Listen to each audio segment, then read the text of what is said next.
Je suis Didier Vincent, je suis trésorier et membre du conseil d'administration de l'association Action Barbès. Donc, en 2001, l'association s'est constituée. Nous avons travaillé avec d'autres gens dans le quartier pour faire en sorte que la mairie de Paris rachète le cinéma. Ça a été fait en 2003. Et là, aussitôt, les difficultés ont commencé à arriver parce que la mairie de Paris a décidé très rapidement que le cinéma Luxor resterait un cinéma. Et un cinéma art et essai. Et nous, à l'époque, on n'était pas très favorable à ça. À partir d'une étude qui a été publiée par le Centre national du cinéma sur le profil des spectateurs des cinémas art et essai, il ressortait que le spectateur typique de la cinéma art et essai, en fait, était une spectatrice, une femme de 50 ans, plutôt femme au foyer, intellectuelle. Le projet n'était peut-être pas adapté au quartier Barbès, mais il semble quand même que les gens qui vont au Luxor, ce soit plutôt des gens qui sont du côté sud du boulevard de la Chapelle, c'est-à-dire du 9e et du 10e, que les gens de la Goutte d'Or et les gens de Barbès, il y a moins de monde. Mais c'est intuitif ce que je vous dis. Voilà. Par contre, là où c'est très bon, c'est que la mairie de Paris a choisi un opérateur, en l'occurrence Emmanuel Papillon, qui fait une programmation qui est excellente.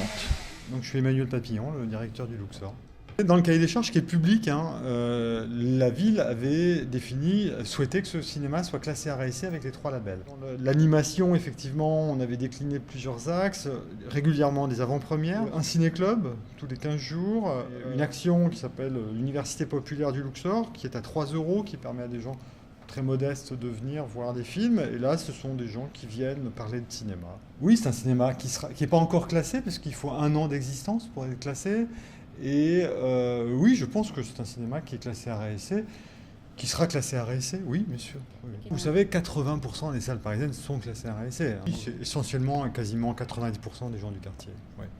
C'est des gens du 18e, du 10e et du 9e. Bah, vous l'avez vu, ce matin, il y a des écoles de la Goutte d'Or qui sont venues. Il n'y a pas de public précis. Le public, c'est le public du cinéma, donc c'est un peu tout le monde, quoi. Non, je ne sais pas si c'est un cinéma d'art et d'essai. C'est que c'est un cinéma restauré de la ville de Paris, mais finalement, je ne sais pas si c'est un cinéma d'art et d'essai. Je ne crois pas, d'ailleurs. Il n'y a pas de publicité avant les films, et ça, je trouve que c'est intéressant, quoi. Donc, et puis, c'est quand même des films qui sont intéressants, c'est pas des films commerciaux, et en plus, j'ai vu qu'il repassait Tati, donc pour moi, je pense que c'est un cinéma d'art et d'essai. Alors, c'est le cinéma de quartier, il y a les films quand même de courant qui passent. Après, c'est vrai qu'il a aussi une atmosphère parce qu'il a un cachet, et la restauration, je trouve qu'elle a été bien faite. Le petit bar, bon, c'est sympa aussi. Nous, on n'y va pas forcément, mais on regarde la vue. Ça nous donne un charme en plus que les autres n'ont pas.